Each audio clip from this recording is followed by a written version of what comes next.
If we hold on together,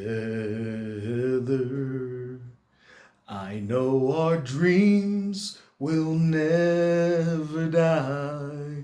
Dreams see us through to forever, where clouds roll by. For you and I. Ah, I've always loved that song. It holds a very special place in my heart. My girlfriend doesn't believe I memorized the song and I cheated somehow. And yes, I am yelling into the distance so that she could hear me talking about it. Anywho, hey guys, the Black Critic Guy, and I'm back. Yes, that's right, I'm back with a new installment to Nostalgic November, where I'm going to be talking about nostalgic films or films that I watched as a child that hold a very dear place in my heart. And boy, we're talking about one of my all-time favorite films growing up. I mean it. Like, I've watched it so much. I literally, while we were watching it, I just pointed out what the scene was before it happened. And again, I was singing the song, and even my girlfriend was questioning, like, there's no way you memorized that song. You cheated. No, I memorized the damn thing. I love that song. If We Hold On Together by Diana Ross, that's a fucking jam, dude. Anywho, the film I'm talking about today is actually the one you all voted on when I put a poll on my Twitter and on my YouTube community page. And that is, of course, the 1988 animated classic by Don Bluth, The Land Before Time. Where do I even begin? Let's begin with the synopsis. The synopsis is very simple. Land Before Time takes place during the age of the dinosaurs.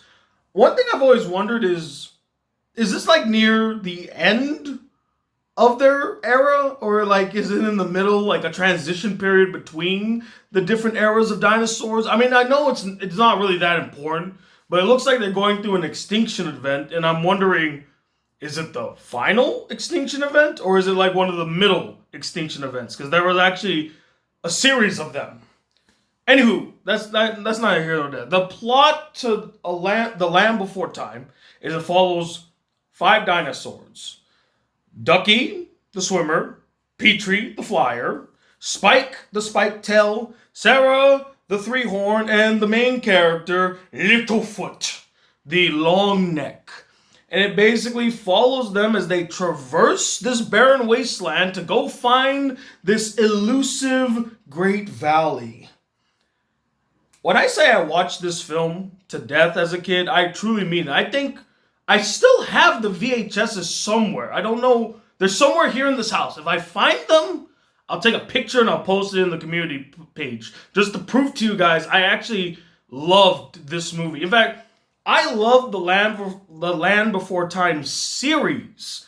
I was that kid, man. I had the whole movie collection. One all the way to, I think, number 14. The last one I truly remember owning was the Day of the Great Flyers, I think, was the one. I think there was one after that, like about friendship, like these stupid looking dinosaurs. One was like pink and the other guy was like green, like it's Cosmo and Wanda as dinosaurs. Again, I stopped honestly watching them after I think it was the Great Freeze. Because that's the one I remember vividly. Like the Great Freeze where like the land froze and it was all about Spike. And then there's that really dark scene where he almost drowns and his mom saves him. Why the hell am I talking about the other Land Before Time movies? We're talking about Land Before Time, the original. Anywho, so you all wanted me to talk about this film. And honestly, I was excited to see it. You know, it's been many years since I've actually legitimately watched this movie. And if I were to sum up this movie like in a phrase, it is honestly, do you know that meme? You all know the meme. It's the one where it's like, maybe the real treasure was the friends we made along the way. If ever there was a movie to embody that statement, that meme, it's The Land Before Time. Because it literally is like, maybe the real Great Valley was the friends we made along the way. Because if you really think about it, it was literally not just the journey to the Great Valley. It was actually the friendship that grew along the way to the Great Valley. Like, literally, it's that phrase made into a movie. Like, the phrase in movie form. And it is a really great film about friendship. I still think it was beautiful. In fact, man, some of the heart-wrenching scenes are still heart-wrenching. I kid you not. And I know she doesn't want me to tell you guys this. The scene where Littlefoot's mom dies, we both kind of choked up. And then when he meets that old man dinosaur, that's when the waterworks started like coming for my girlfriend. Like, she just started crying. And I felt how she was feeling.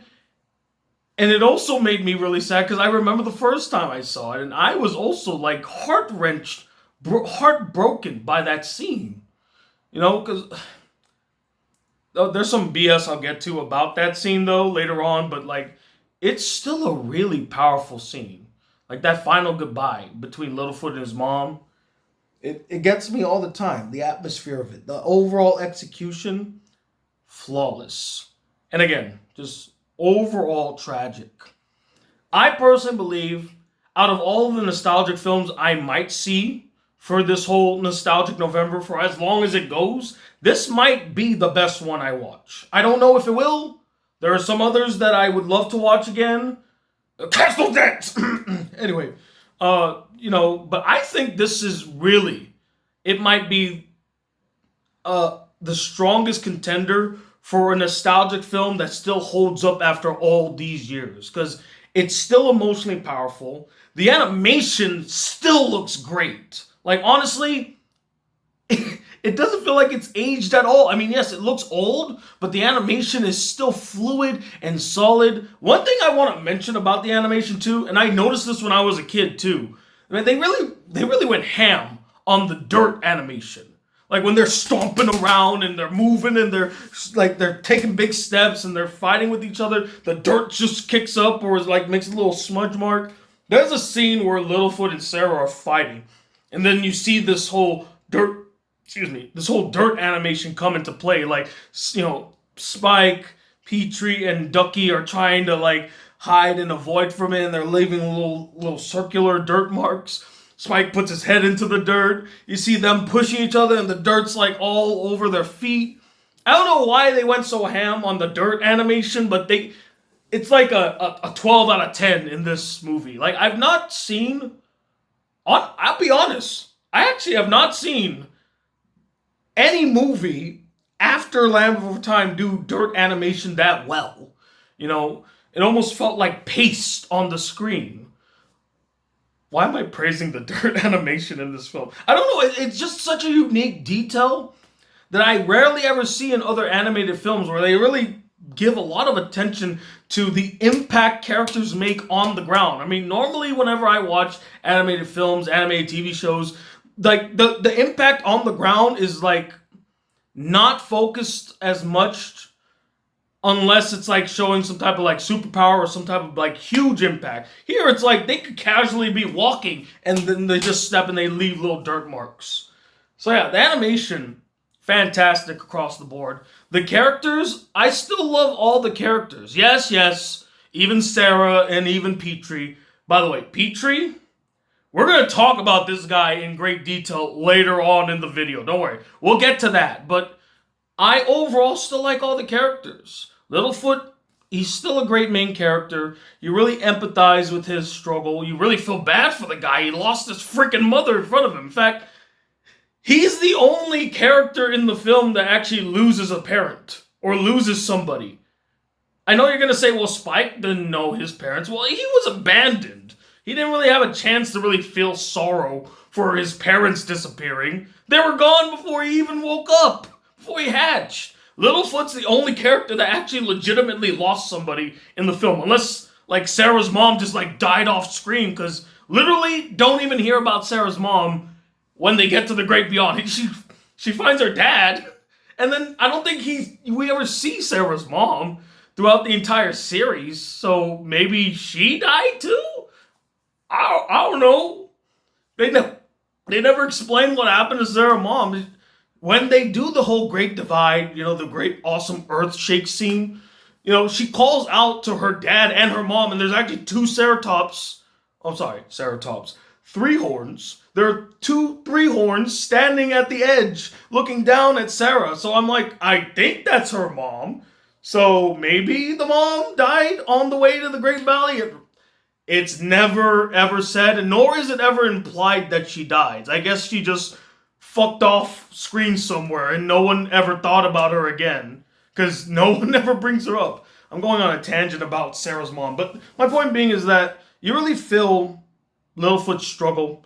You feel his depression. You feel his sorrow. And you also really like his resilience. Like you feel that resilience. Despite all the hardship he's gone through, he's still going to push through and find the Great Valley. And now that he has a good support group with him, he's even more determined to find the Great Valley. I love that. Ducky's always been a very charming character, a very cutesy character.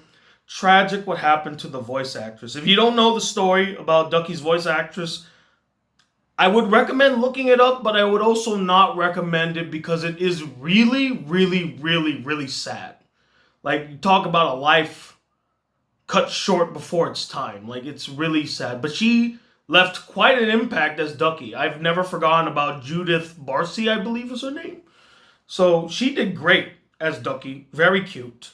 Spike's always making me laugh. In fact, my girlfriend, she says, he reminds me of Ed from Ed, Edd n Eddy. I'm like, that's exactly who he reminds me of too. Like, he's just a simple-minded dope that just wants to eat food and sleep. That's all Spike is. And that's really all he needs to be. He's very charming. Sarah, I know a lot of people don't like Sarah, but she's a pivotal part of this story. You need a character like Sarah, a dissenter, or someone that is very, cut off and puts her walls up. Like, she doesn't want to open herself up. But later on, down the line, in the movie, she comes around and she finally embraces being a part of the group and embraces her friends. Although, in my opinion, it did kind of come out of nowhere.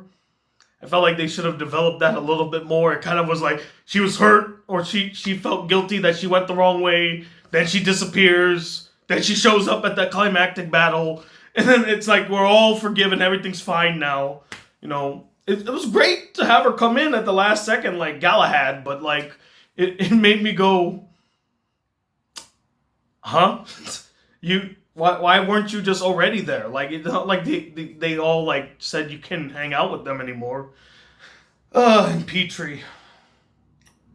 Should I get into it now or should I wait? I'll wait a little bit more. Let me still sing the praises of the film. But I don't hate Petrie.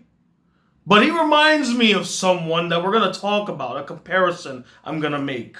A comparison a lot of you are not going to like, but I'm going to make it anyway. So what else? I like the story. Very simplistic story, but it works. It's very effective. These kid dinosaurs trying to survive in this barren wasteland to find the Great Valley. And, through the power of friendship, they end up finding it. Oh, I forgot to mention, in tying in with the animation, one of my all-time favorite shots in the film. So, Littlefoot has basically given up hope that he would find the Great Valley. He's talking to this cloud that's in the shape of his mom and says, it's just too hard, I can't do it. And then the cloud leads him to this big area. And I love the lighting of this shot. It starts off muted, darkened, right? A beam of light hits Littlefoot. And slowly that beam of light stretches open and it shows the foreground. And then it reveals the background being the Great Valley that he was trying to find the whole time. I love that shot. That was an amazing shot. Great piece of animation. Great use of watercolor and still just a still painting. It looks amazing, man. Oh, speaking of which, tying into that amazing scene, man, the score of this movie goes hard. I completely forgot how good the score of this movie is. It's fantastic. James Horner, well done. One of your best works, honestly. Probably one of your most underrated scores, because I didn't even know James Horner made the score for this until I saw the credits after we finished watching the movie. So it was pretty nifty to find out that he had always been making great scores, one of which was The Land Before Time. I feel like we don't give him enough credit for that score. It's a actually great score. It hits the right moods whenever it's like happy, whenever it's sad, when it's supposed to be whimsical, when it's supposed to be foreboding, when it's supposed to feel lighthearted or uplifting. Man, there's like these moments in the score where it's like, ooh,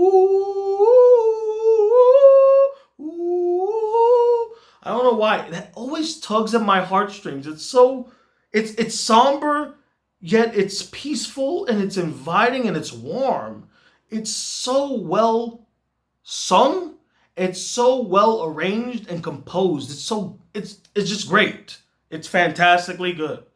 What else did I like about the film? Oh, I think, for as short as the film is, the movie doesn't even crack 70 minutes. It's 68 minutes long, making it one of the shortest animated one of the shortest theatrically released animated films of all time. And I'm sure you all already know the story as to why it's so short. And if you don't know, I'll explain the story. So, George Lucas and Steven Spielberg were executive producers for the film. Don Bluth directed the film. He directed a much longer version of the film that was a lot darker than the one that we saw. And I guess Steven and George were like, well, wait a minute now. Wait a minute, Donnie. Don, listen to me. You can't show that, okay? We can't traumatize kids that much, okay? We need to cut these scenes out, or we need to shorten some of these scenes. They did a lot of meddling with Don's vision, which I don't like that they did that. Because now we'll never really know exactly what his original vision was. Now, maybe it was for the best, because the film did end up turning out pretty great. But at the same time, I feel like we should have gave Don a little bit more leniency. We should have given him more not free say, what's the word?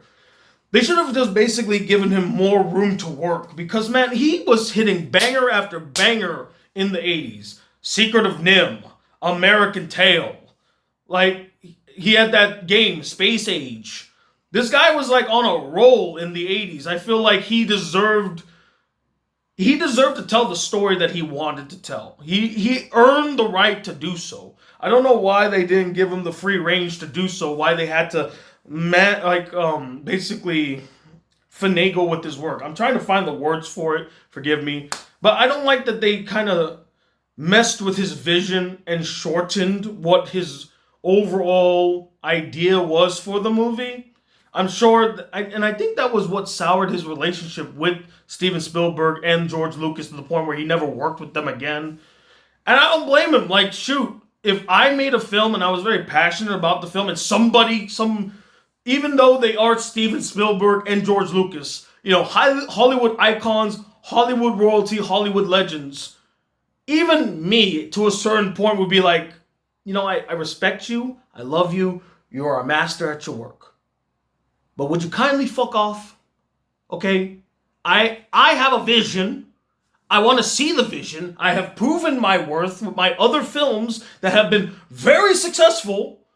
So how about you just let me tell my story and then let's see what the audience has to say, So because of that, because of George and Steven's meddling in the film, that's why it became one of the shortest animated theatrical films ever made. Again, whether that was a good thing or not, we'll never know, because we don't even know what the original film was supposed to be like. But you definitely can see its impact, as there are scenes that I feel like were shortened, not just for brevity, but because they couldn't show all the details. I think the fight between the first fight in the film between T-Rex and the mother, I think that was definitely messed with, because I'm going to get to this point now. So, in the first fight in the movie, which, by the way, looked fantastic, it was pretty intense, especially when the kids are trying to, dodge the T-Rex, or, I'm sorry, am I calling them T-Rex? Let me call them what the movie calls them. Shark tooth, right? While they're trying to avoid him in these prickly branches. It was pretty intense, I'm not gonna lie. I always remember that shot where he's like crawling down and his nose presses on the wood, like pushing down, and Littlefoot and Sarah are right underneath it. I don't know why. That was such a great shot. But there's a fight between the shark tooth and Littlefoot's mom. And it looks like she's kicking his ass pretty badly until he jumps on her back and basically bites the shit out of her back. And I remember me and my girlfriend when we were watching this, like, how come she died like almost easily because of just one single bite and I guess the exertion of fighting the T-Rex? But she dies, but the T-Rex, who falls into a fucking ravine, falls into a crack in the earth, who knows how many feet down, lies on his back. The guy's still alive. How the hell did that happen? What, is he made of Teflon or something? Like his bones are like indestructible. He's just an indestructible machine.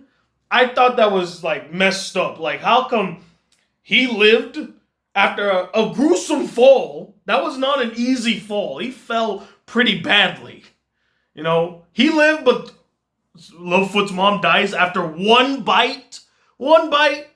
And that's why I think maybe George and Steven stepped in and were like, okay, it's already bad enough she's about to die.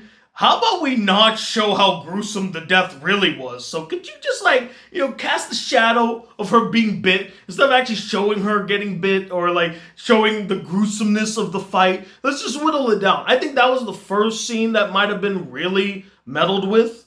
And then there was another scene, I guess, when the kids are fighting the Sharptooth at the end, which, by the way, another praise I would have.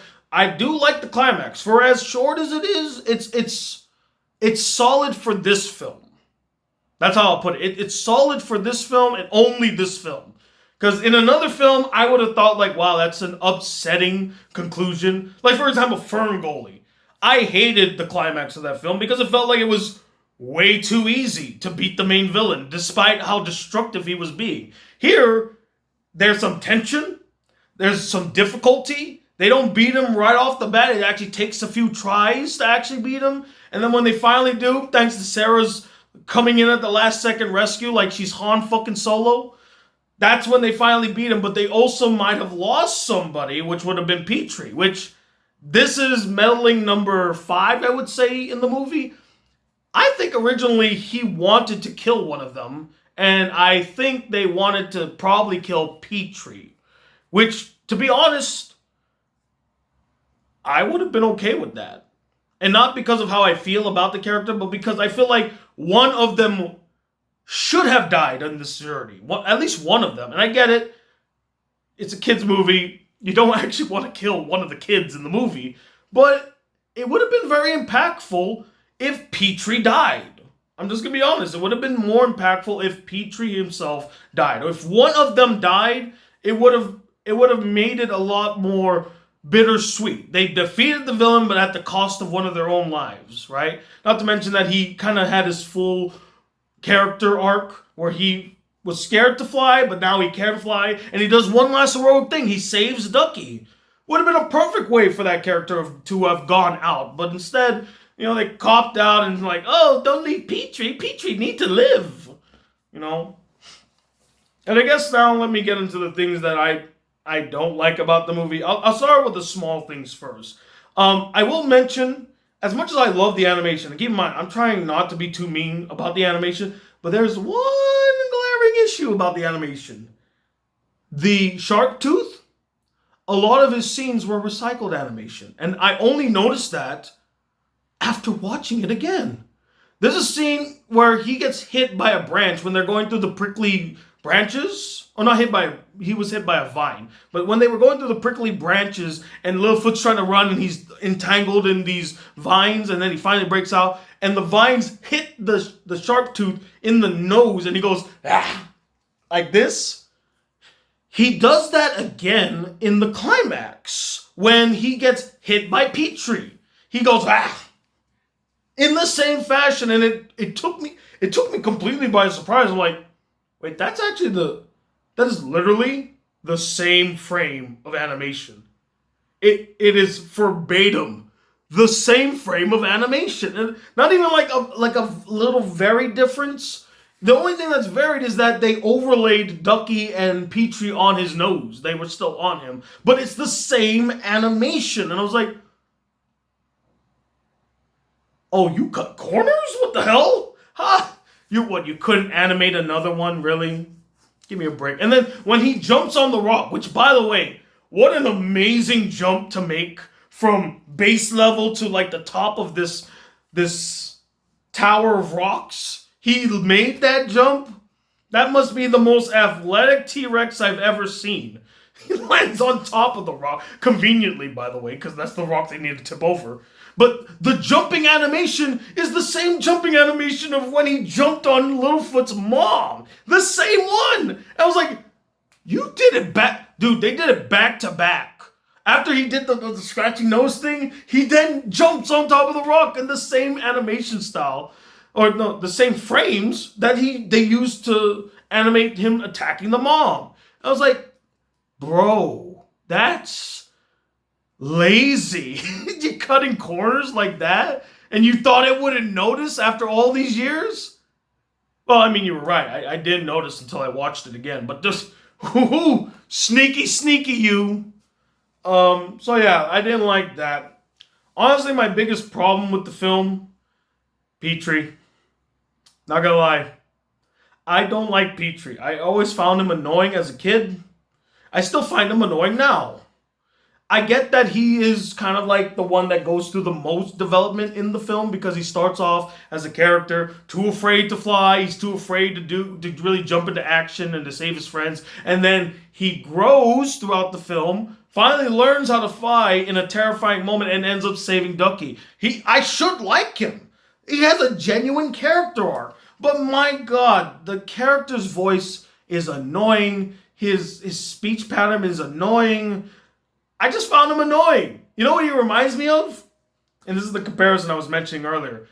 He's like the dinosaur equivalent of Zenitsu from Demon Slayer. Like almost verbatim, there's very similar. Shy, awkward, really spastic, annoying characters that have hidden potential to them and can do things heroically, but it has to be like in a certain situation. Like Zenitsu can only be a badass while he's sleeping. Petrie can only do something heroic when there's a fucking sharp tooth about to kill all of them, or eat them, I should say, not kill them. That's the only time he actually can be heroic or actually finally believe he can fly. Like, come on, bro. Give me a break. He honestly should have died. It would have made his character actually more interesting, in my opinion, and I might have not hated the character. Excuse me. I may have not hated the character as much if he died at the end of the film, you know. But of course, it's too dark for kids, said Lucas and Spielberg. You can't kill one of them. They must all live happily ever after. The end. No, George. No, Stephen. One of them had to die. It should have been Petrie. They set it up beautifully too. Also, I have to say this out loud because it's always thrown me off. And I never understood why. Did you guys know, out of all the cast of characters in this film that are kids, only Petrie is voiced by an adult? In fact, the guy that voices Petrie in the original film, Will Ryan, was 39 years old when he voiced this character. He was almost 40. And everyone else was voiced by little kids, like legit little kids. And I was thinking to myself, man, one of these things is just not like one of them sticks out too much. And it's you, Petrie. Not just because of your voice, but you don't sound like a little kid. And I read somewhere where they were having difficulty trying to figure out the voice. They wanted Steven Spielberg's son to voice Petrie, but I guess it just didn't work for the character. So they got a grown-ass man to voice the character. Which always made me wonder, is Petrie secretly like an adult that hangs out with little kids?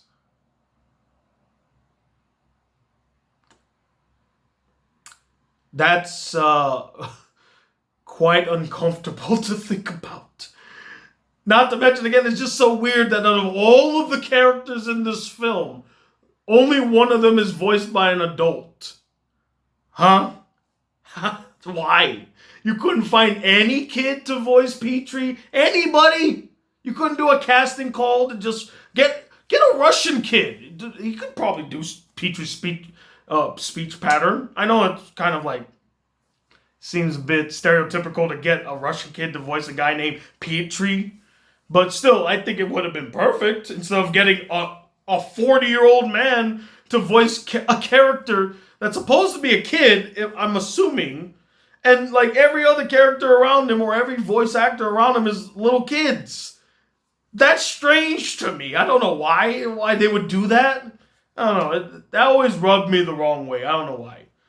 Oh, one last thing I will mention, and then I'll call it a quits here. But I also like the fact that the film, and I know it spells it out, but I think it's pretty cool that they mention how, oh yeah, long necks don't hang out with three horns. Spikes don't hang out with swimmers. Flyers don't hang out with swimmers. We all kind of keep to ourselves. That's what Littlefoot's mom says to Littlefoot. Like, why can't I play with the three horns? She's like, oh, we all kind of just stick with our own. No one's ever really kind of bridged the gap between the two. And I liked how their friendship is the thing that really broke the mold and actually showed that despite their differences, they can all still be friends. It was beautifully done, I thought. One of the sweetest scenes in the movie is the sleeping scene. So when they all go to sleep, Littlefoot's sleeping alone underneath this big old footprint. And they're all sleeping like near the edge of like this small little cliff. Not like a cliff, but like an edge of the end of this dirt mound or whatever. And Ducky can't sleep because everybody's snoring their asses off. She's like, I'm just going to sleep with like Littlefoot. And, you know, it was so sweet. She comes, and then Petrie's like walking, and he comes. Then Spike comes, and then Sarah's like all shivering cold, like, oh, where'd everybody go? Why everyone leave me? Don't leave me, guys. I need my friends. And she comes in, and it's like, it's such a sweet scene, honestly. You know, again, I think the movie does an amazing job highlighting the friendship, or at least the growing friendship among these characters, the bond that they created through this journey. I love that scene where Littlefoot and Ducky are playing with each other, doing the little hoppity thing, and then they find Petrie stuck in the tree, you know. It's charming, it's sweet.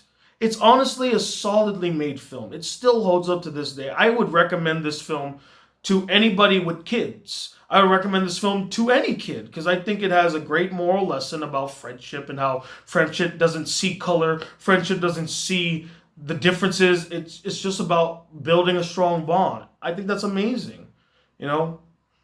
And I was gonna mention the fact that, you know, in a weird way, I always thought that the Great Valley was like heaven because this place just seems way too perfect. In fact, I was telling my girlfriend, like, so is this all just like an allegory of them like dying and they all end up in heaven or something? But here's the thing: the reason that this theory doesn't work is because if they were all in heaven, where's Littlefoot's mom? She's the only one that's not allowed to go to heaven? Everybody else got to go? Give me a break. That's messed up. So yeah, it's not really an allegory for them dying. It's just they all end up in this peaceful little area known as the Great Valley. It's basically like the dinosaur equivalent of living in a gated It's the dinosaur equivalent of living in a gated community. It really is if you think about it. Yeah, it's the dinosaur equivalent of living in a gated community where they're protected from all sorts of dangerous animals. They're perfectly fine, right? Overall, I'm sure you could tell, I still love this film to death. It has beautiful music, fantastic animation, a solid story despite all the editing and the shortening of the story, and great, relatable, likable, charming, cute characters that form a really strong friendship by the end. I think it's still one hell of a film. And if you haven't seen it in a long time, watch it again. Hell, most of you who watch me now are like young adults, or even you probably have kids of your own at this point. Watch it with them. I think personally they would enjoy the film, despite how old it is. And whenever I have kids of my own, I'll make sure that we watch The Land Before Time together. Hell, we'll watch the whole series. We could even watch the whole thing. We'll watch the first film, then we'll watch all the direct-to-VHS sequels, which, you know what? As much as those films get a lot of hate because of how they kind of went on forever. There were some really solid ones in there. I think the second one's really good. The third one's really good. I've always liked the fifth one, where I think that's the one where they're like trying to. That's where they reunite with Chomper. The sixth one about like this legend of this dinosaur, like the long neck dinosaur, the Great Long Neck Migration. I don't know what it was called. There's this one where I remember it's about like Petrie's uncle, and he like tricked a bunch of people into going this different way, and then it led to their deaths. I thought that was pretty good. There's this one where like there's this other long neck that looks just like Littlefoot. I don't remember her name, but that was a really good one. It makes me kind of want to watch those again. Maybe I might. But anyway, I'm done with the review. I'm done with this episode of Nostalgic November. So what did you guys think about The Land Before Time? Was it one of your all-time favorite movies growing up? Did you enjoy it as much as I did? Or did you find it kind of not that interesting, kind of boring? And let me know, what is your favorite Land Before Time movie? There's at least 15 of them that I can remember.